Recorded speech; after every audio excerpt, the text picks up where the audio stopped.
तो बायोमोलिक्यूल्स में अब पढ़ना क्या क्या है, एक तो कार्बोहाइड्रेट को पढ़ना है, फिर प्रोटीन को पढ़ना है और न्यूक्लिक एसिड्स को पढ़ना है। तो पहले हम किसको पढ़ेंगे, कार्बोहाइड्रेट्स को। अब नाम देखो, कार्बोहाइड्रेट का मतलब क्या होता है, कार्बो और हाइड्रेट। मतलब क्या है, कार्बो और हाइड्रेट। कार्बो मतलब कार्बन और हाइड्रेट मतलब पानी। ठीक है, तो अब अगर आप देखें कि आप किसी फार्मूले में लगाएं, आप कार्बोहाइड्रेट में ग्लूकोज को सब जानते होंगे। फार्मूला क्या लिखते हैं हम, C6H12O6, ये हमें सबको पता होता है। चीनी के बारे में हमें सबको पता है, तो ग्लूकोज का फार्मूला हम ये सब जानते हैं कि ऐसे होता है। तो जो सबसे पहले नाम दिया गया था, कार्बोहाइड्रेट नाम दिया गया, इसका मतलब ये था कि जितने ये कार्बन है और साथ में उसकी हाइड्रेटेड फॉर्म है H2O, जितना नंबर कार्बन का होगा, यहाँ पे 2 है तो उतने ही पानी के मॉलिक्यूल होंगे। जैसे कि यहाँ पे ग्लूकोज में अगर हम यहाँ 6 लगाते हैं तो यहाँ भी कितना आ जाएगा, 6। तो फार्मूला बनाओ, क्या बन जाएगा, C6 बन जाएगा और 6 × 2 H12 हो जाएगा और O कितने हो जाएंगे, O6। तो पहले ये टर्म दी गई थी, अगर भाई जो कार्बन है उसकी हाइड्रेटेड जो फॉर्म होगी वो कार्बोहाइड्रेट्स होते हैं। पर ये एक सही टर्म नहीं थी, क्योंकि ये बहुत सारी जगह और भी लग रही थी। जैसे कि आप यही चीज़ एसिटिक एसिड में लगा के देखें, एसिटिक एसिड तो कोई कार्बोहाइड्रेट है नहीं, फिर भी यहाँ पे ये फार्मूला अप्लाई हो रहा है। यहाँ कार्बन कितने हैं, 2 कार्बन है, और हाइड्रोजन कितने हैं, 4 हाइड्रोजन है, और O कितने हैं, 2। क्या ये यहाँ पे फार्मूला लग रहा है, कैसे हम ये चीज़ लिखते हैं, कार्बोहाइड्रेट। तो यहाँ कार्बन कितने हैं, 2 हैं, और इसका भी जितने कार्बन होते हैं उसका ही आप यहाँ पे उतना ही लिखते हैं। तो आप देखो यही फार्मूला आ गया। तो एसिटिक एसिड तो कोई कार्बोहाइड्रेट है नहीं, तो हम नहीं कहेंगे कि ये एक फार्मूला एक करेक्ट फार्मूला है। तो इसी वजह से फिर इसको हटा दिया गया कि हम ऐसे नहीं बोल सकते, पर नाम आज तक वही चल रहा है, कार्बोहाइड्रेट। ठीक है, तो अब बात ये उठी कि फिर कार्बोहाइड्रेट्स होते क्या हैं। कार्बोहाइड्रेट्स हम बोलेंगे किसको, भाई जो फार्मूला बनाया वो तो कार्बोहाइड्रेट नहीं हुआ, तो फिर क्या चीज़ है। फिर बोला गया कि जो पॉलीहाइड्रोक्सी, मतलब जिसमें क्या हो, बहुत सारे हाइड्रोक्सी ग्रुप हो और साथ में एल्डिहाइड ग्रुप हो या फिर कीटोन ग्रुप हो, उसको हम क्या बोलेंगे, उनको क्या बोलेंगे, कार्बोहाइड्रेट्स। पॉलीहाइड्रोक्सी ग्रुप हो, एल्डिहाइड ग्रुप हो सकता है और उसमें कीटोन ग्रुप हो सकता है, उनको हम क्या बोलेंगे फिर, कार्बोहाइड्रेट्स। अब कार्बोहाइड्रेट्स में उसका एक मतलब और है जिसको हम सैकेराइड बोलते हैं। कार्बोहाइड्रेट्स, ये लिखा है कार्बोहाइड्रेट्स, उनको सैकेराइड्स भी बोला जाता है, क्योंकि हम शुगर के नाम से जानते हैं। सबसे पहले आप ग्लूकोज या शुगर के बारे में हमने पढ़ा था, इसी वजह से इसको नाम सैकेराइड भी दिया गया। तो कार्बोहाइड्रेट को सैकेराइड भी बोला जाता है। अब कार्बोहाइड्रेट्स की क्लासिफिकेशन क्या क्या है, उनके हाइड्रोलिसिस के बेसिस पे है। मतलब कि अगर उनको ब्रेक डाउन किया जाए, आपके पास कोई शुगर है, उसको ब्रेक डाउन किया जाए तो वो कितने हिस्सों में ब्रेक डाउन हो जाएगी, तो वही उसके बेसिस पे हमने क्लासिफिकेशन की। तो उसमें पहला क्या था, मोनोसैक्राइड। मोनो मतलब एक और सैक्राइड मतलब शुगर, एक शुगर। इसका मतलब क्या है कि अगर आप उसका, पहली बात तो हाइड्रोलिसिस कर नहीं सकते क्योंकि उसमें एक ही यूनिट है। इसका मतलब क्या है, अगर मैं आपको ग्लूकोज का हाइड्रोलिसिस करने के लिए बोलूं तो आप उसका हाइड्रोलिसिस नहीं कर पाएंगे, क्योंकि वो फर्दर किसी स्मॉलेस्ट यूनिट में नहीं टूट सकता। इससे नीचे आपको कोई और शुगर नहीं मिल सकती इसको ब्रेक डाउन करके। ठीक है, तो आप मोनोसैक्राइड शुगर को कभी हाइड्रोलाइज कर नहीं सकते क्योंकि वो है ही मोनो। ठीक है ना, तो ये आप पढ़ेंगे तो इसमें यही ले, सिंपलेस्ट यूनिट है जो शुगर की आप बात करते हैं, सैक्राइड की बात करते हैं। ओलिगोसैक्राइड में क्या है, ओलिगोसैक्राइड में क्या है कि आप अगर उसको हाइड्रोलिसिस करते हैं, उस शुगर को अगर आप ब्रेक डाउन करते हैं तो आप 9-10 शुगर मिल जाएंगी, 9-10 मोनोसैक्राइड मिल जाएंगी। ठीक है ना। पॉलीसैक्राइड का मतलब क्या है कि तब अगर आप कोई शुगर को ब्रेक डाउन करते हैं तो आपको 10 से ऊपर बहुत सारी यूनिट, 10 से ऊपर मतलब वो 11, 12, 30, 40 ये सारी यूनिट आपको शुगर की मिल जाएंगी, तो उनको हम क्या बोलते हैं, पॉलीसैक्राइड। मतलब कि मोनोसैक्राइड का आप क्या नहीं कर सकते, मोनोसैक्राइड को आप हाइड्रोलिसिस कर नहीं सकते। हाइड्रोलिसिस का मतलब ये है कि आपको उसको सिंपलेस्ट फॉर्म में ब्रेक डाउन करना है। जैसे कि भैया कोई घर है, अगर उसको कोई ब्रेक डाउन करे तो उसमें से ईंटें निकलेंगी, पर ईंट को ही आप क्या सिंपल फॉर्म में तोड़ सकते हैं, फिर आप कहोगे मिट्टी बची, तो वो तो अलग बात हो गई ना। तो अब क्या है, मोनोसैक्राइड एक यूनिट हो गई है उस चीज़ की।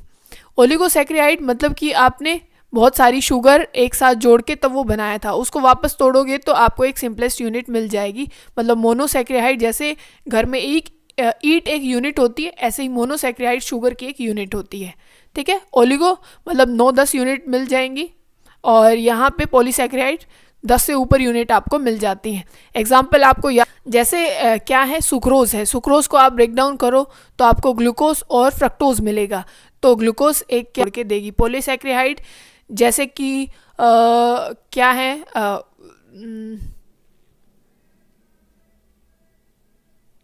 जैसे ग्लाइकोजन है, कोलेजन है, ये बहुत सारी यूनिट हमें ब्रेक डाउन करके देती हैं ग्लूकोज की, इसी वजह से इनको पॉलीसैकेराइड बोला जाता है। अब मोनोसैकेराइड के बारे में देखो, मोनोसैकेराइड में क्या है। अब भाई वो मोनोसैकेराइड 6 कार्बन की भी हो सकती है, 3 कार्बन की भी हो सकती है, 4 कार्बन से भी बनी हो सकती है, 5 से भी बनी हो सकती है। तो यही है, अगर 3 कार्बन से तो ट्राइओस बोला जाता है, 4 से टेट्राओस बोला जाता है, 5 से पेंटोस, हेक्सोस और हेप्टोस ऐसे बोला जाता है। अगर उसमें उस शुगर में एल्डिहाइड ग्रुप होता है तो एल्डोट्राइओस, ऐसे ही इस पे एल्डो एल्डो लगा देना और वही रहेगा। अगर कीटोन की शुगर है तो वो कीटोट्राइओस, कीटोटेट्राओस ऐसे बन जाता है। तो मोनोसैकेराइड मतलब कि वो कितने कार्बन की शुगर है, भाई वो 3 कार्बन से मिलके बनी, 4 से मिलके बनी, तो ऐसे हमने इसको क्लासिफाई किया कि वो कितने कार्बन की है। अब हमें यूँ देखना है कि ग्लूकोज को बनाया कैसे जा सकता है। अब ग्लूकोज को आप कैसे बना सकते हैं, आपके पास कोई बहुत बड़ी यूनिट है, जैसे कि आपके पास केन शुगर है, उसको आप क्या लिखते हैं, C12H22O11 ऐसे ही लिखते हैं। तो यही काम हमें करना है। इसको फर्दर अगर हम इसको हाइड्रोलिसिस करते हैं तो आपको क्या मिल जाएगा, C6H12O6 मिल जाएगा। ठीक है ना, तो ये आप देख रहे हैं आपके पास शुगर है, सुक्रोज है, उसको हाइड्रोलिसिस कर दीजिए, आपको ग्लूकोज और एक फ्रक्टोज मिल जाएगी। ठीक है, फ्रक्टोज जिसको आप फ्रूट शुगर बोलते हैं। अब स्टार्च है आपके पास, स्टार्च होता है जिसमें बहुत ज़्यादा स्टार्च, एक बहुत जिसको आप पॉलीसैकेराइड बोलते हैं, जिसको हाइड्रोलिसिस करें तो आपको 30-40 यूनिट किसकी मिल जाएंगी, ग्लूकोज की। ठीक है ना। अब ग्लूकोज की जो मेन चीज़ है, आपको स्ट्रक्चर देखनी है, स्ट्रक्चर आपको देखनी है। अब देखो, आपको ये पता है कि ग्लूकोज होता है C6H12O6 होता है, C6H12O6 होता है। अब इसको बनाएंगे कैसे, ध्यान रखना है। आपको सबसे पहले एल्डिहाइड की शुगर होती है, फिर आप 6 कार्बन है, आपको ये पता है। देखो, ये जो फिशर प्रोजेक्शन हम इसको बोलते हैं, हर जो ये पॉइंट आपको दिखाई दे रहा है ये कार्बन है, ये क्या है, कार्बन है। तो आपको करना क्या है वो ध्यान से सुन लेना। नीचे आपके पास ये ग्रुप होता है जो कि अल्कोहल ग्रुप है। आपको 4 OH ग्रुप लगाने हैं, क्या लगाने हैं, OH। तो यहाँ पे राइट में रखो, यहाँ H रखो, यहाँ OH रखो, यहाँ OH रखो, और जो ये चीज़ बच गई यहाँ पे HH रख दो। यहाँ क्योंकि यहाँ H आ चुका है तो यहाँ OH आ जाएगा, यहाँ H और यहाँ H। आपको ध्यान क्या रखना है, देखो कार्बन कितने हो गए, 1 2 3 4 5 और 6 कार्बन हो गए। पहले आपने एल्डिहाइड लगाया, फिर आपने OH ग्रुप लगाया, फिर H लगाया, OH। बस आपको इस पोजीशन का ध्यान रखना है, यहाँ भी OH है, यहाँ भी OH है, यहाँ भी OH है। तो जो पहला, दूसरा, तीसरे कार्बन पे आपको क्या कर देना, इधर OH लगाना है, बस ये ध्यान आपको रखना है। और नीचे क्या है, CH2OH है। अब इसको शॉर्ट फॉर्म में ऐसे करके लिखा गया है। तब वो प्रॉपर आपसे ग्लूकोज की स्ट्रक्चर पूछे तो आपको ये बताना है। पर अगर आपको रिएक्शन करनी है तो आप इसको मिला के क्या लिख सकते हैं, ऊपर आपने एल्डिहाइड ग्रुप लिख दिया और यहाँ क्या लिख दिया आपने, आपको ये करने की ज़रूरत नहीं है लाइन लगाने की। तो आप क्या लिख देंगे, यहाँ आपने एल्डिहाइड ग्रुप लिख दिया और यहाँ आप क्या लिख दें, CHOH और इसका 4 टाइम, क्योंकि ये 4 ग्रुप हैं, ऐसे ऐसे 4 हैं। इन्होंने राइट और लेफ्ट की कोई दिक्कत नहीं है, यहाँ पे 1 2 3 और 4 ग्रुप हैं और नीचे आप क्या लगा देंगे, ये CH2OH।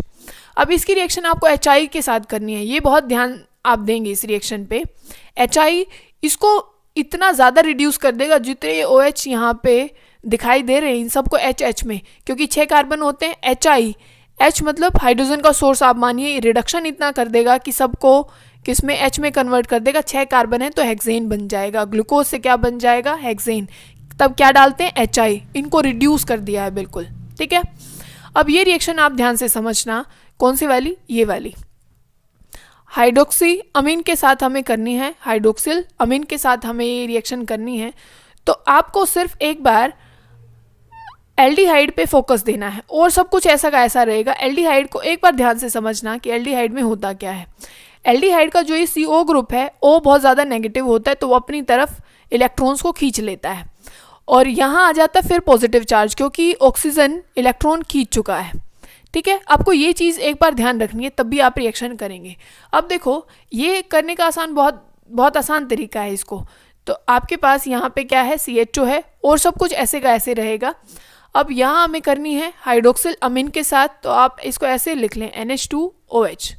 तो आपको पता होगा क्या करने वाले हैं, H2O यहाँ से बाहर निकाल दीजिए। क्या बाहर निकाल दीजिए, H2O। H2O जैसे ही यहाँ बाहर निकला है तो आप देख सकते हैं यहाँ पे क्या हुआ, ये डबल बॉन्ड ऑक्सीजन के साथ यहाँ पे अटैच हो गया है, डबल बॉन्ड N के साथ यहाँ पे अटैच हो गया। तो आपको यही करना है, सिर्फ यहाँ से पानी निकाल दो। तब भी आपको कोई भी ऐसी रिएक्शन दिखाई देती है, तब NH2OH या N के साथ तब भी तो पानी निकलता है और वो डबल बॉन्ड N बन के वहाँ जुड़ जाता है। ठीक है, इसको हम ऑक्साइम बोलते हैं। क्या बोलते हैं, ऑक्साइम बोलते हैं। अब देखो यहाँ देखो ये HCN की रिएक्शन है। अभी जैसे मैंने बोला कि आप एल्डिहाइड को ऐसे तोड़ेंगे हमेशा, और HCN कैसे होता है, H पॉजिटिव फॉर्म में होता है, CN नेगेटिव फॉर्म में होता है, ऐसे ही होता है। अब यहाँ देखो H पॉजिटिव है, तो H पॉजिटिव है तो वो इस C से तो इसके पास तो जाने वाला है नहीं, क्योंकि ये भी पॉजिटिव है, ये भी पॉजिटिव है। पर CN नेगेटिव जा सकता है, क्योंकि पॉजिटिव से नेगेटिव ही अट्रैक्ट होता है। तो यहाँ पे हम लगा सकते हैं कि यहाँ पे आएगा नेगेटिव। तो आप क्या करेंगे, तो देखो आप क्या करोगे, आपने एल्डिहाइड को ये लिया कि एल्डिहाइड ऐसे था, एल्डिहाइड कैसे है,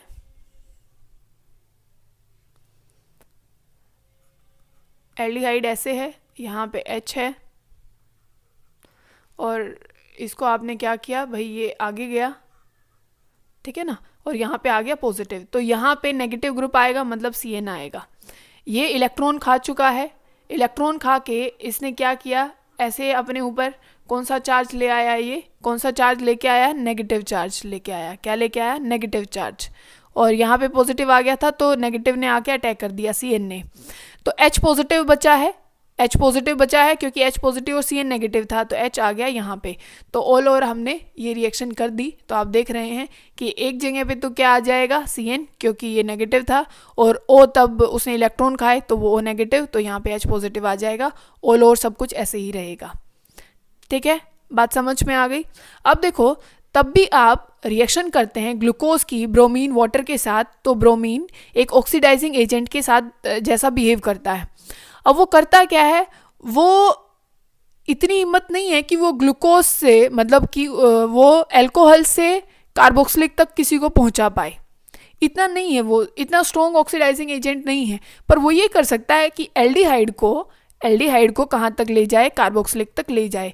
तो वो इस ग्रुप को ऑक्सीडाइज ना करके सिर्फ किसको कर देता है, एल्डिहाइड को। तो ये बन जाता है, और नाम इसका क्या होता है, ग्लूकोनिक एसिड।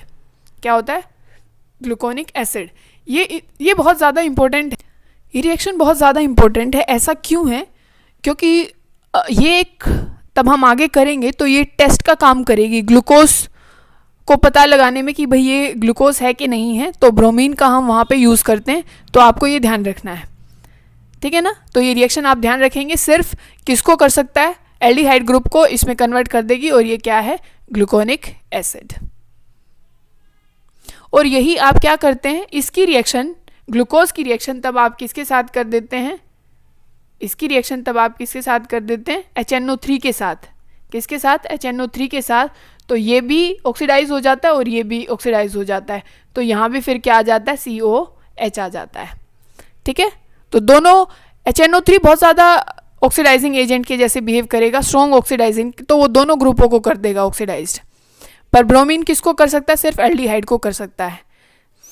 अब देखो कि हमें क्या करना है, अब हमें ग्लूकोज की रिएक्शन करनी है एसिटिक एनहाइड्राइड के साथ। एसिटिक एनहाइड्राइड, अब देखो होता क्या है, एसिटिक एनहाइड्राइड होता है, ये होता है एसिटिक एनहाइड्राइड। क्या होता है ये, एसिटिक एनहाइड्राइड। एसिटिक क्यों, एसिटिक दो वर्ड के लिए, मतलब दो कार्बन के लिए होता है, तो इसी वजह से हमने ये लगाया है।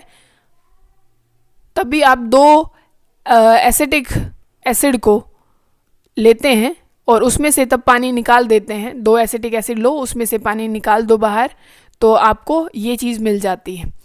अब आपको करना क्या है, अब ध्यान से देखना,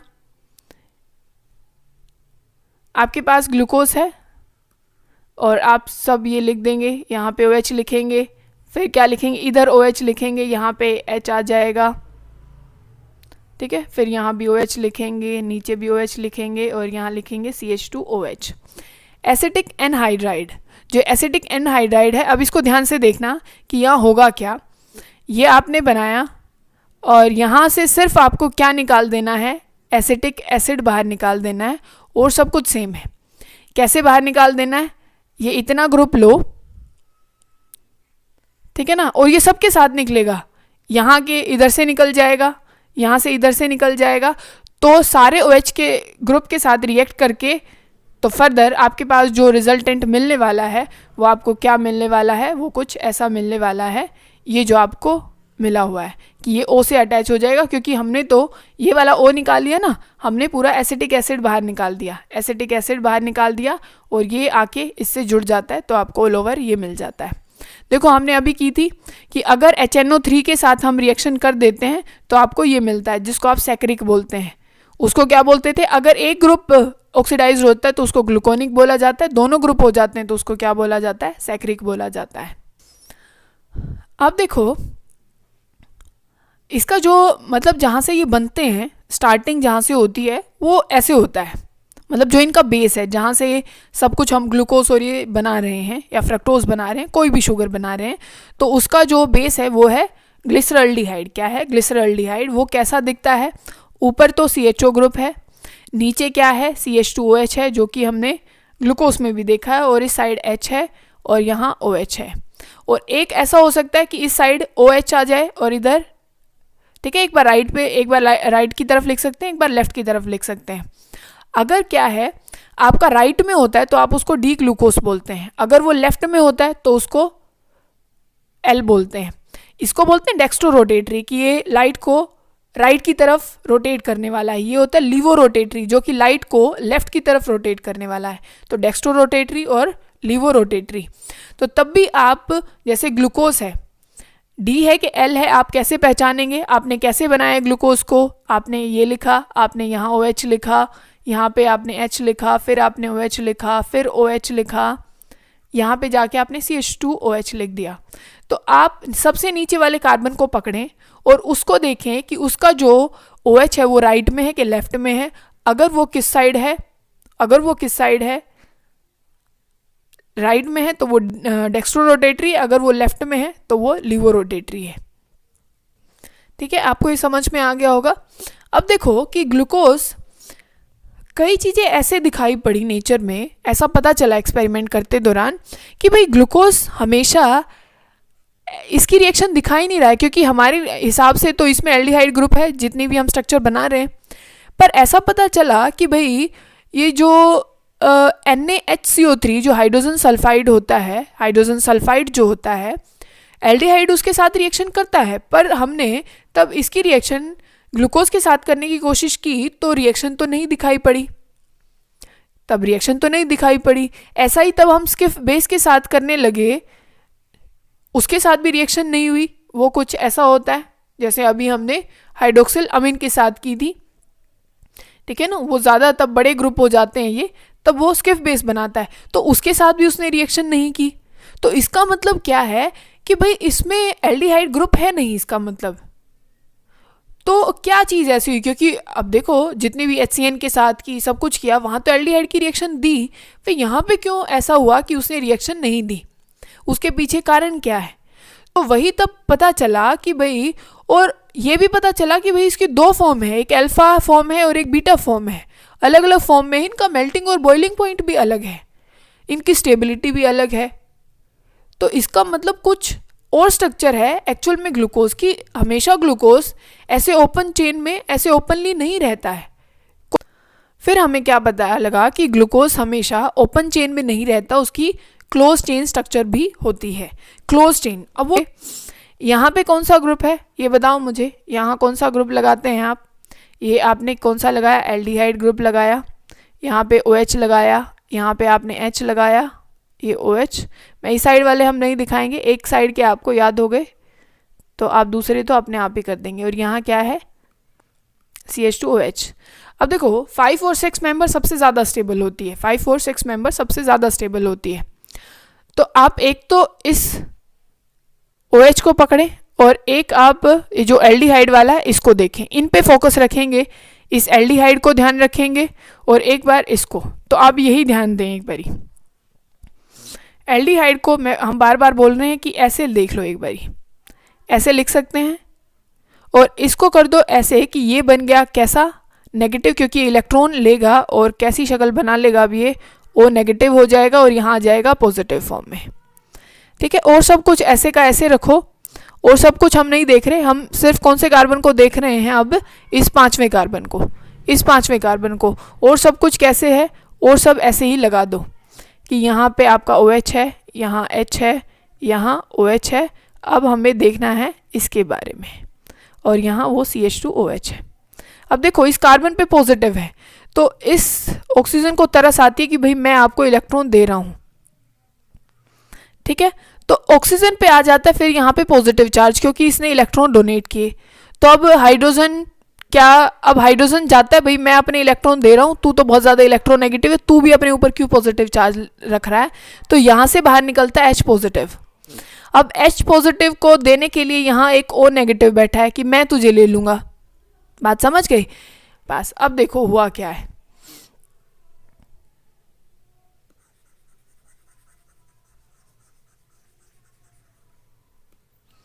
अब देखो ऑल ओवर हो क्या गया,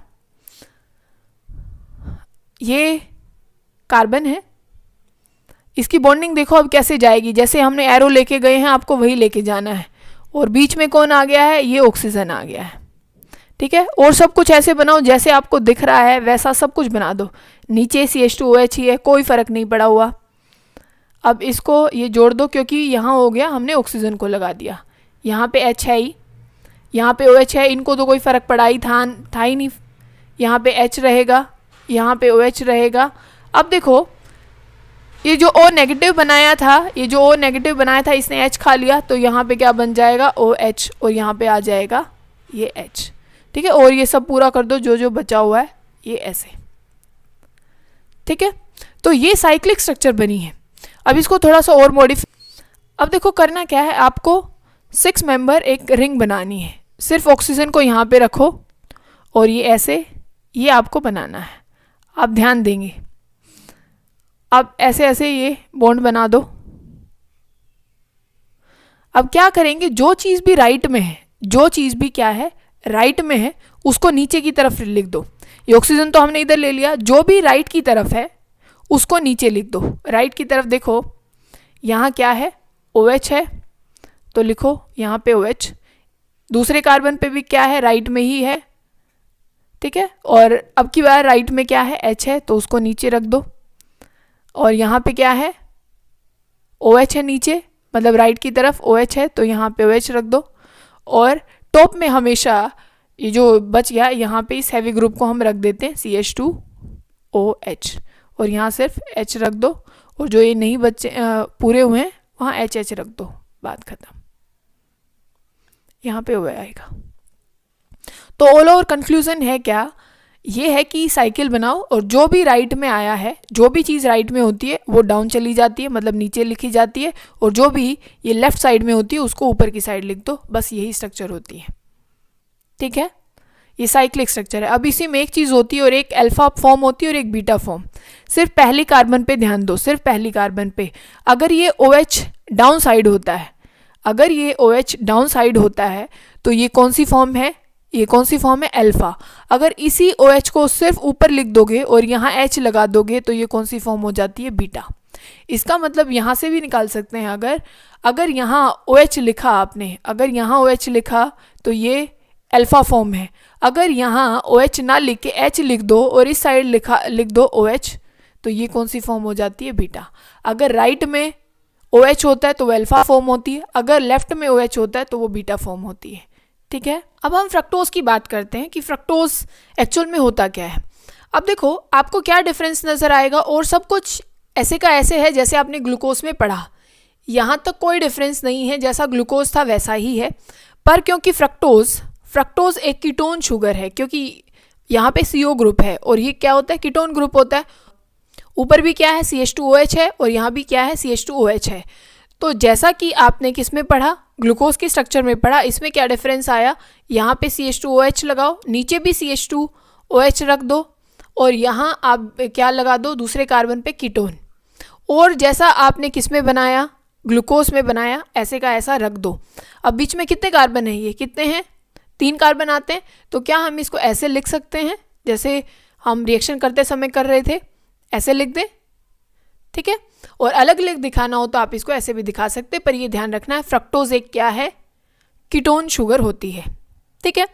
देखो जैसे हमने, आप अगर ग्लूकोज की स्ट्रक्चर, साइक्लिक स्ट्रक्चर बनाना देख के आए हैं तो आपको पता होगा, अगर आपने ग्लूकोज की स्ट्रक्चर साइक्लिक बनाते हुए देखा था तो आपको फ्रक्टोज की भी आएगी।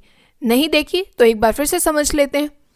देखो आप, ये क्या है, आपके पास फ्रक्टोज है, आपको क्या करना है, इसकी रिएक्शन इसके साथ करानी है, क्योंकि वहाँ तो एल्डिहाइड ग्रुप था, तो यहाँ पे भी आपको क्या करना है, कार्बोनिल कैसे एक्टिविटी दिखाता है कि ऑक्सीजन इलेक्ट्रॉन को ले लेगा, ये सिंगल बॉन्ड बन जाएगा और यहाँ आ जाएगा नेगेटिव चार्ज। क्योंकि इसके कार्बन के इलेक्ट्रॉन छीन लिए गए हैं इससे, तो इसके ऊपर क्या आ जाएगा, पॉजिटिव चार्ज। आपको ये पता है क्योंकि यहाँ ऑक्सीजन के पास लोन पेयर होते हैं, तो यही डोनेट करने जाता है, किसको, कार्बन को डोनेट करने जाता है। इतनी बात समझ में आ गई। ये जो कार्बन है ये पॉजिटिव हो गया था, इसी वजह से ये जो ऑक्सीजन है वो किसके साथ बॉन्ड बनाने जा रहा है, इस कार्बन के साथ बॉन्ड बना रहा है, इस कार्बन के साथ बॉन्ड बनाएगा। तो अभी हमें जो दिख रहा है वो कैसा दिखाई पड़ेगा, कुछ ऐसा दिखाई पड़ेगा। वहाँ पे देखो बच्चों, हमने क्या बोला था, अगर OH राइट साइड में है तो वो कौन सी होगी, अल्फा फॉर्म होगी, क्योंकि यहाँ पे कोई H ग्रुप नहीं है, H के ये बच गया हमारे पास CH2OH।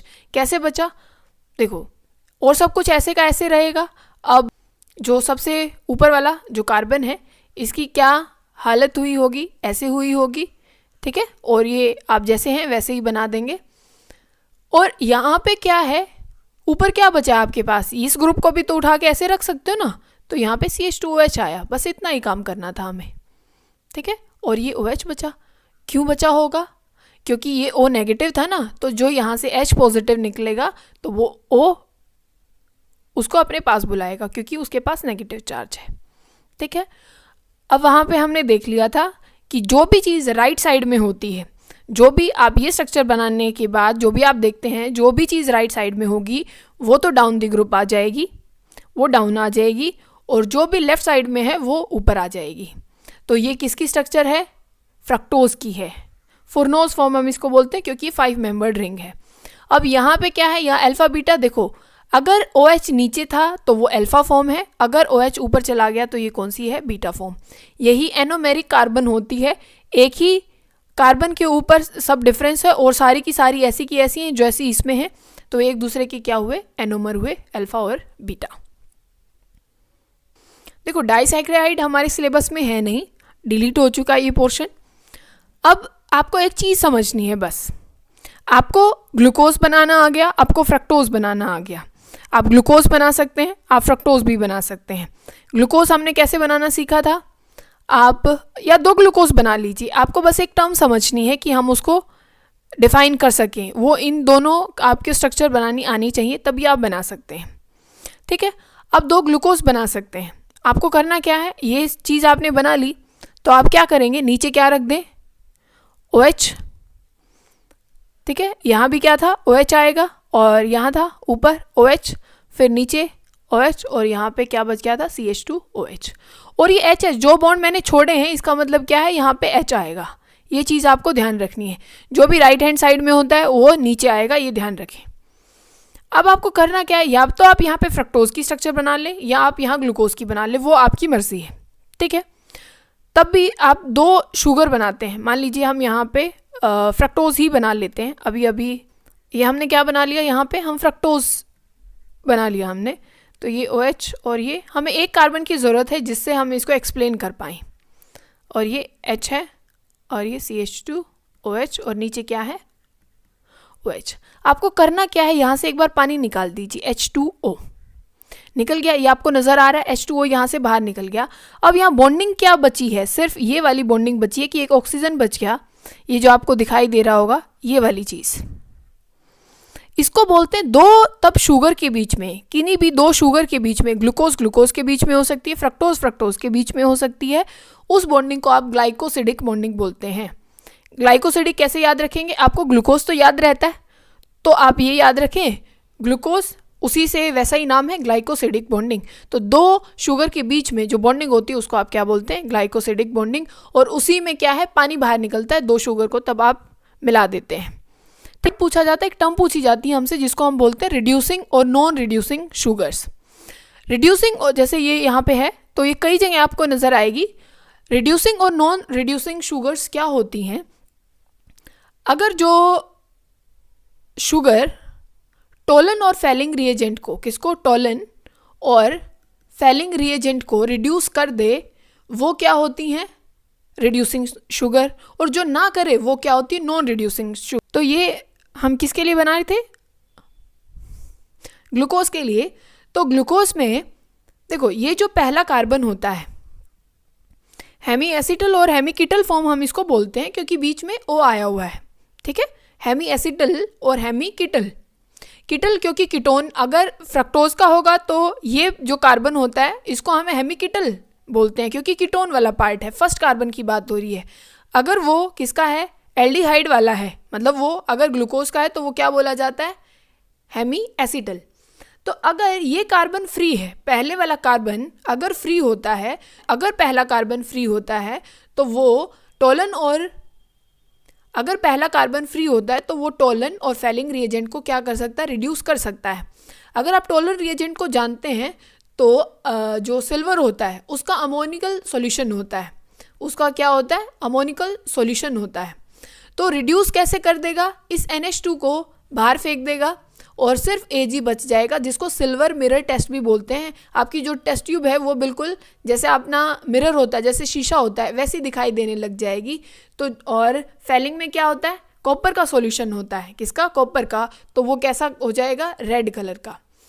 तो अगर क्या है कि अगर आपका फर्स्ट कार्बन मतलब हेमी एसिटल और कीटल कार्बन फ्री होता है तो वो रिड्यूसिंग शुगर्स मानी जाती हैं। तो जितने भी मोनोसैकेराइड शुगर हैं, जैसे ग्लूकोज है, फ्रक्टोज है, तो ये क्या है, सारी की सारी, ये सारी क्या कहलाएंगी, रिड्यूसिंग शुगर्स कहलाएंगी। सुक्रोज एक रिड्यूसिंग शुगर नहीं है क्योंकि इसके देखो दोनों पहले कार्बन बॉन्डिंग में पार्टिसिपेट कर रहे हैं, तो इसका कोई भी कार्बन फ्री नहीं है। ये फिफ्थ वाले का काम नहीं चलेगा, कौन से वाला चलेगा, जिसमें ये OH और CH2O। अब देखो हम पढ़ रहे हैं प्रोटीन्स के बारे में। आप प्रोटीन्स के बारे में आपने बहुत सुना होगा, ज़्यादातर जिम वालों से सुना होगा, सारा दिन प्रोटीन प्रोटीन करते हैं। तो प्रोटीन एक्चुअल में होते क्या हैं, आप अगर देखो, आप हर चीज़ की यूनिट देखते हैं, आप बॉडी की यूनिट बोलते हैं कि सेल है, सारी चीज़ों की यूनिट आप पहले बताते हैं।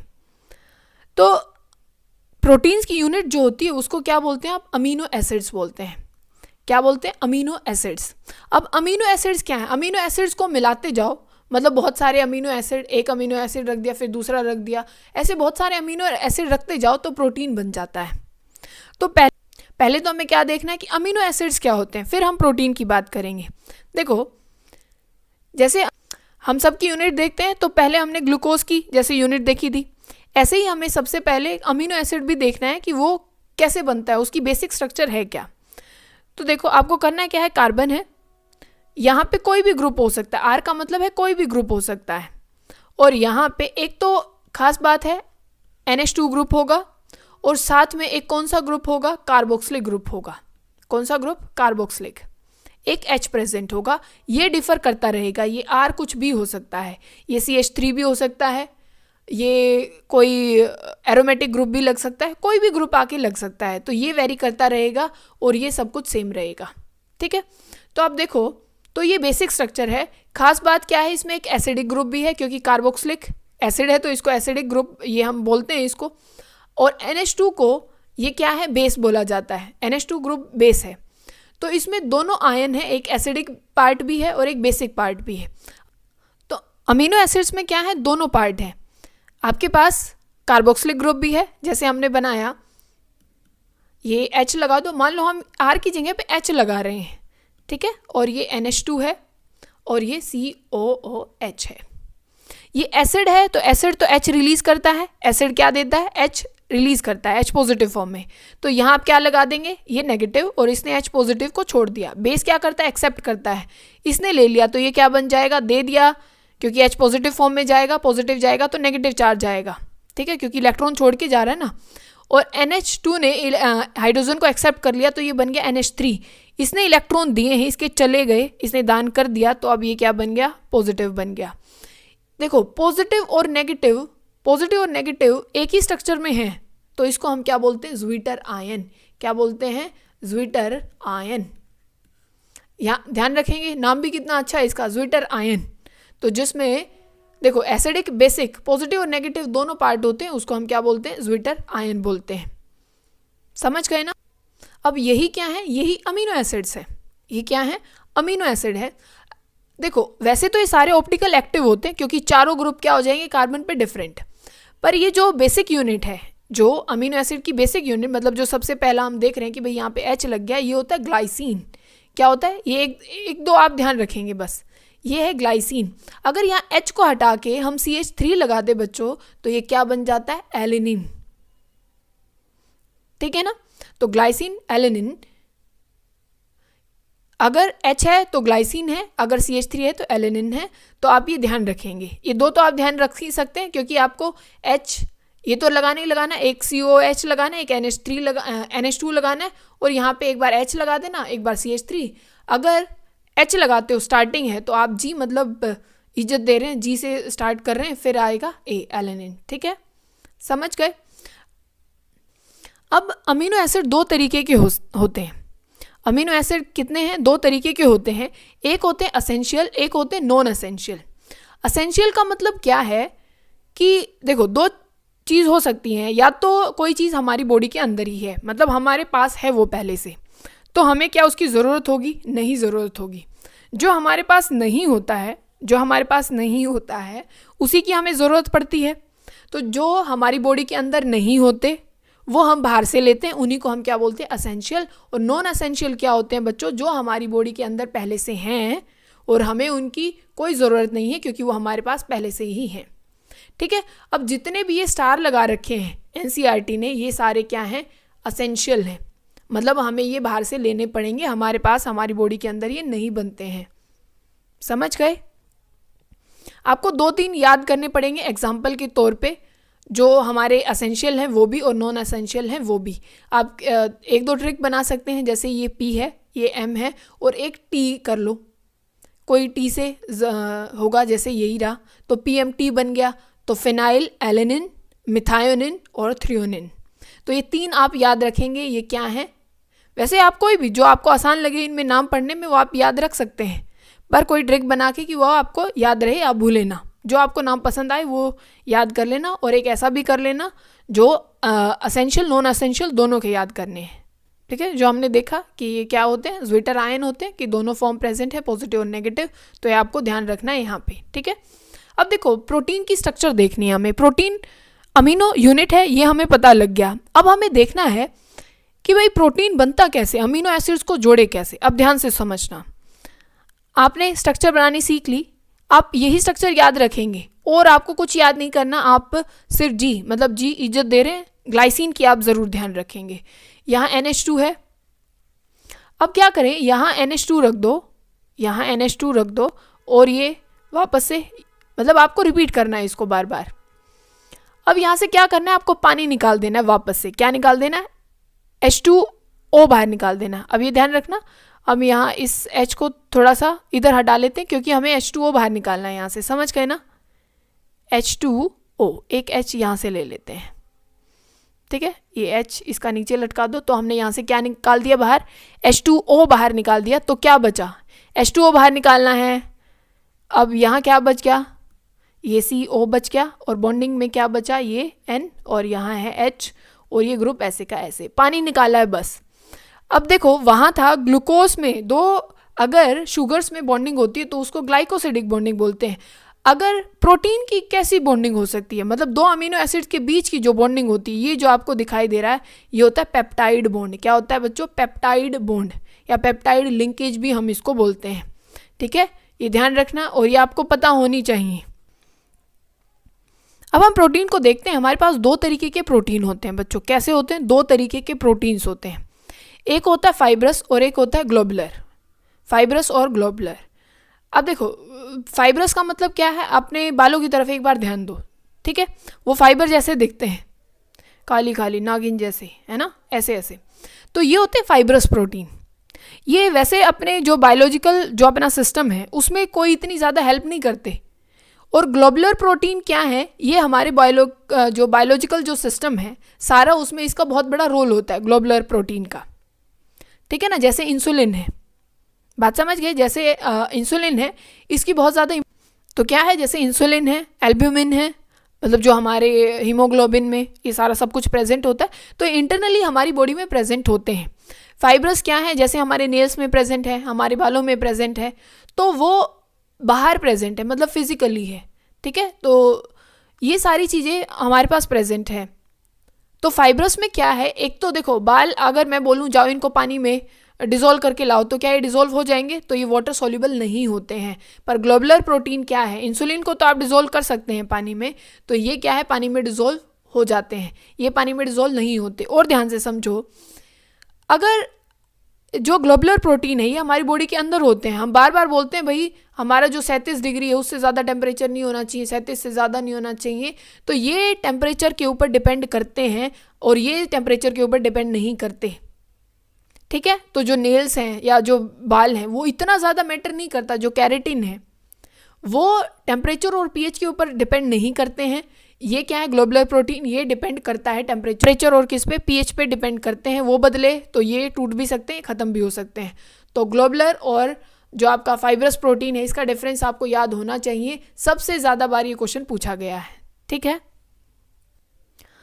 अब देखो कि स्ट्रक्चर किस तरीके की है, मतलब जो अपना प्रोटीन है, जो प्रोटीन है उसकी स्ट्रक्चर कैसी कैसी है भाई। एक तो प्राइमरी स्ट्रक्चर हो सकती है, सेकेंडरी है, टर्शियरी है और क्वाटरनरी है। 4 तरीके की स्ट्रक्चर एनसीईआरटी हमसे बात कर रही है उनके बारे में। प्राइमरी का मतलब क्या है? सिर्फ भाई एक लाइन है, सिर्फ एक ऐसा एक धागा पड़ा है और इसमें सारे क्या है? अमीनो एसिड जुड़े हुए हैं, पेप्टाइड बॉन्डिंग है, तो ये क्या बन गया? एक लीनियर चेन में बन गया, यही प्राइमरी स्ट्रक्चर है। सेकेंडरी में क्या है कि अब उसको हमने क्या कर दिया? 2D में ले आओ, उसको किस में ले आओ? 2D में ले आओ। अब इसमें 2 पार्ट होते हैं, इसमें 2 होती हैं, एक अल्फा होती है और एक क्या होती है? बीटा। इसमें क्या होती है? एक अल्फा होती है और एक क्या होती है? बीटा होती है। अब ध्यान से समझना, ये क्वेश्चन भी बहुत ज़्यादा इंपॉर्टेंट है। एक अल्फा है और एक क्या है? बीटा। अल्फा में क्या होता है कि वो अपने आप से ही इंट्रा हाइड्रोजन बॉन्डिंग कर रहा है। जो भी अमीनो एसिड है वो कोयली स्ट्रक्चर में आ गया। राइट हैंड, मतलब राइट हैंड से अगर आप घुमाएं, अपने राइट हैंड को लें और वैसे ही वो कोयलिंग कर रहा है। ठीक है ना, और अपने जो अमीनो एसिड हैं, क्योंकि आप देखो O है अमीनो एसिड में और H भी है, तो वहाँ हाइड्रोजन बॉन्डिंग वो कर रहा है आपस में ही, अपनी कोयलिंग करके ऐसे ऐसे करके और आपस में वो जुड़ने का काम कर रहा है। बीटा में क्या है कि एक ऐसे आया, दूसरी स्ट्रक्चर आई, वो दूसरे किसी स्ट्रक्चर से हाइड्रोजन बॉन्ड बना रहा है, तो ये बीटा प्लेटेड, जहाँ पे इंटरमोलिकुलर हाइड्रोजन बॉन्डिंग है। और अल्फा में क्या होती है? अल्फा में क्या होती है? बीटा में क्या होती है? इंटर होती है, और अल्फा में क्या होती है? इंट्रा हाइड्रोजन बॉन्डिंग होती है। अब टर्शरी में क्या है? आप 2D को भी उसमें और ज़्यादा पैकिंग और ये सब कुछ ऐसे ऐसे बहुत सारी कोयलिंग कर दें इसमें, तो वो क्या हो जाती है? टर्शरी स्ट्रक्चर बन जाती है। इसमें हाइड्रोजन बॉन्डिंग भी है और साथ में सल्फाइड बॉन्डिंग भी है, तो दोनों तरीके की बॉन्डिंग इसमें प्रेजेंट होती हैं। किसमें? टर्शरी स्ट्रक्चर में। क्वाटरनरी में क्या है बच्चों? क्वाटरनरी में अलग अलग यूनिट्स बनती हैं, अलग स्पेशल अरेंजमेंट होती है। जैसे आपने अगर अपना ब्लड देखा हो उसमें टेट्रामर होता है, तो ऐसे ही क्वाटरनरी स्ट्रक्चर में भाई एक प्रोटीन यहाँ जुड़ा, एक प्रोटीन यहाँ यूनिट आई, एक यहाँ पे आई, तो ये होती है क्वाटरनरी स्ट्रक्चर। प्रोटीन की क्वाटरनरी स्ट्रक्चर है, स्पेशल अरेंजमेंट दी जाती है प्रोटीन को, तो एक क्वाटरनरी स्ट्रक्चर में आता है। अब देखो हमें पढ़ना है न्यूक्लिक एसिड्स क्या होते हैं, क्योंकि एंजाइम भी हमारे सिलेबस में नहीं है और विटामिन भी हमारे सिलेबस में नहीं है। अब न्यूक्लिक एसिड बायो वाले बहुत अच्छे से जानते हैं न्यूक्लिक एसिड क्या है, हमारे लिए इंपॉर्टेंस क्या है उसकी। न्यूक्लिक एसिड जो कि हमारी हेरिडिटी में एक जनरेशन से दूसरी जनरेशन में क्या है इंफॉर्मेशन पास आउट करते हैं, वो न्यूक्लिक एसिड्स होते हैं। न्यूक्लिक एसिड में जैसे आपने देखा होगा, आपने आरएनए को सुना होगा, डीएनए को सुना होगा, फुल फॉर्म आपको याद होगी, नहीं होगी तो देखो क्या है, राइबो न्यूक्लिक एसिड। राइबो मतलब राइबोज शुगर है और ये क्या है, न्यूक्लिक एसिड है, ठीक है। और ये क्या है, डीऑक्सी राइबो न्यूक्लिक एसिड, मतलब राइबो शुगर तो है पर वो डीऑक्सी मतलब वहाँ से OH ग्रुप निकाल दिया होगा। बात समझ रहे ना, ये राइबो न्यूक्लिक एसिड है और ये डीऑक्सी है, मतलब OH ग्रुप डीऑक्सी बाहर निकाल रखा है न्यूक्लिक एसिड।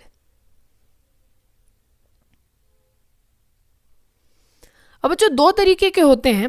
अगर आप राइबोज को देखें, राइबोज में 5 कार्बन होते हैं और आपको करना क्या है, सिर्फ वही यहाँ पे एल्डिहाइड ग्रुप लगा दे और यहाँ पे क्या लगा दे, CH2OH ग्रुप लगा दे। ये कितने हो गए, 2 कार्बन तो हो गए, 2 कार्बन तो हो गए। यहाँ पे क्या है, ये 3rd, ये 4th और ये 5th, और यहाँ एक ही साइड OH ग्रुप लगा दे, बस यही होता है राइबोज। और इसी की फिर हम साइक्लिक स्ट्रक्चर, जैसे हमने ग्लूकोज की बनाई थी, जैसे हमने किसकी बनाई थी, ग्लूकोज की, यहाँ से यहाँ बॉन्डिंग हम कर देते हैं तो आपके पास कुछ ऐसा आ जाता है। अब ध्यान रखेंगे जो भी RNA है या DNA है उनमें बीटा राइबोज प्रेजेंट होता है, अल्फा राइबोज प्रेजेंट नहीं होता है। क्योंकि देखो सारे एक साइड होते तो सारे के सारे नीचे आते, क्योंकि अगर देखो राइट साइड है सब कुछ तो अल्फा बनता, तो यहाँ पे देखो ये ऊपर है, ऊपर गया तो इसका मतलब वो इस साइड आया होगा, लेफ्ट साइड में गया होगा। तो इसी वजह से RNA में या DNA में अल्फा राइबोज प्रेजेंट नहीं होता, कौन होता है, बीटा राइबोज प्रेजेंट होता है। एक बार राइबोज की स्ट्रक्चर पे ध्यान दे सकते हैं आप, देखो यहाँ पे OH है, यहाँ से OH गायब है, ऊपर भी नहीं है, तो डीऑक्सी राइबोज न्यूक्लिक एसिड, दूसरे कार्बन से OH बाहर निकाल रखा है। और आपको जान के अच्छा लगेगा, इसी वजह से DNA एक जेनेटिक मटेरियल बना होगा। क्यों बना होगा, क्योंकि जितने ज़्यादा फंक्शनल ग्रुप होते हैं उतना ज़्यादा रिएक्टिव होता है, तो कोई भी जो जेनेटिक मटेरियल बनना था उसको स्टेबल होना था। इसी वजह से यहाँ पे एक फंक्शनल ग्रुप की कमी है, RNA इसीलिए क्या नहीं है, एक हेरिडिटी मटेरियल नहीं है, तबकि DNA है। समझ गए। अब देखो वैसे आपको न्यूक्लियोटाइड और न्यूक्लियोसाइड 2 टर्म्स मेनली यहाँ पे ध्यान रखनी है, न्यूक्लियोटाइड और न्यूक्लियोसाइड। जो ऊपर हमने बात की RNA और DNA की, वो पॉइंट आपको ध्यान रखने हैं, वो डिफरेंस में काम आएंगे। भाई क्या डीऑक्सी किस में है, या कहाँ से क्या गायब है, अल्फा है या बीटा है, या कौन हेरिडिटी मटेरियल है कौन नहीं है। अब ये देखो ये आपके पास है बेसिस, इनको क्या बोलते हैं, बेस बोलते हैं, बेस पेयर्स ये होते हैं। एक क्या है, एडेनिन है, ग्वानिन है, साइटोसिन है, थाइमिन है और यूरेसिल है। आप कैसे याद रखते हैं इसको, AGCT कैसे याद रखते हैं, AGCT, और यहाँ लगा लीजिए, वैसे यू कट हो जाएगा, AG cut, adenine, guanine, cytosine, uracil और थाइमिन। ठीक है, एडेनिन, ग्वानिन, साइटोसिन, यूरेसिल और थाइमिन। अब ध्यान रखें, बहुत ध्यान से सुनेंगे, नॉन मेडिकल वाले ज़्यादा ध्यान से सुनेंगे, बायो वालों को पता है। अब जो यूरेसिल है बच्चों, क्या है, जो यूरेसिल है वो DNA में प्रेजेंट नहीं होता है। DNA में क्या है, DNA में प्रेजेंट नहीं होता है। 4 बेस पेयर ही होते हैं एक उसमें, चाहे वो RNA हो चाहे DNA हो। AG और CT, AG ने CT मारी, ठीक है, AGCT होता है DNA में, AGCT होता है किसमें, DNA में। और अगर आप RNA की बात करें, किसकी बात करें आप, RNA की, तो वहाँ पे क्या प्रेजेंट नहीं होता, वहाँ पे थाइमिन प्रेजेंट नहीं होता है। ठीक है, वहाँ पे क्या प्रेजेंट नहीं होता, थाइमिन प्रेजेंट नहीं होता, वहाँ यूरेसिल प्रेजेंट होता है। समझ गए ना, बस यही डिफरेंस होता है, ये डिफरेंस में आएगा RNA और DNA का, तब आप लिख। अब देखें न्यूक्लिक एसिड की स्ट्रक्चर कैसी है और न्यूक्लियोटाइड और न्यूक्लियोसाइड क्या होते हैं, ध्यान से समझेंगे इस बात को। आप शुगर बना सकते हैं, शुगर आपको बनानी आ गई, राइबोज शुगर को कैसे बनाया जाएगा। उसके पहली पोजीशन पे आपको ऊपर सिर्फ बेस लिखना है, आपको याद नहीं रखना है, ये ऊपर बेसिस हैं, जो ये AGCT ये हमने पढ़े हैं, ये बेसिस हैं। आपको सिर्फ यहाँ पे लिख देना, यहाँ पे बेस होगा। ठीक है, अगर क्या बच्चों, शुगर प्लस में बेस होता है, शुगर प्लस में बेस होता है तो उसको हम क्या बोलते हैं, न्यूक्लियोसाइड बोलते हैं। क्या बोलते हैं, न्यूक्लियोसाइड। न्यूक्लियोसाइड। अगर शुगर प्लस में बेस प्लस में जो फॉस्फोरिक एसिड होता है अपना H3PO4, अगर ये तीनों चीजें होती हैं तो ये होता है न्यूक्लियोटाइड। टाइड आपने पता है ना भाई, वो एकदम सारा तूफान सा आ गया, टाइड, बड़ी बड़ी लहरें आ गई। तो इसमें तो देखो दो ही चीज़ें हैं, एक एस आया एक बी आया, मतलब एक शुगर आई एक बेस आया, वो न्यूक्लियोसाइड है भाई। दो ही चीज़ें हैं। यहाँ पे टाइड आ गया, मतलब बड़ी जो लंबी लंबी लहरें होती हैं, तीनों चीज़ें आ गई भाई एक ही साथ। वो क्या आ गया, शुगर भी आ गया, बेस भी आ गया और H3PO4 भी आ गया। ये याद करने का है, ठीक है, कहीं ऐसे लिख दो लहरें आ गई इसलिए न्यूक्लियोटाइड है, याद करने का तरीका है। तो सिर्फ आपसे पूछेगा न्यूक्लियोटाइड में क्या क्या चीज़ें होती हैं, तो आपको बताना है उसमें शुगर होता है, बेस होता है और साथ में फॉस्फोरिक एसिड होता है। और अगर वो न्यूक्लियोसाइड पूछे तो आपको यही बताना उसमें शुगर कौन सी है, राइबो शुगर, और प्लस में बेस होते हैं। सिर्फ आपको यही बताना है न्यूक्लियोटाइड और न्यूक्लियोसाइड में। अब एक बार स्ट्रक्चर और देखेंगे, क्या चीज़ देखेंगे, क्योंकि एक बॉन्डिंग एक्सप्लेन करनी है अपने को। क्या करनी है, ये चीज़ तो वही रहेगी, यहाँ पे बेस जोड़ देना, यहाँ पे OH आ जाएगा, यहाँ पे OH है और यहाँ पे CH2OH है। सिर्फ इस पे एक बार फोकस देना। फॉस्फोरिक एसिड क्या है, H3PO4 होता है, तो हम ऐसे बनाते हैं,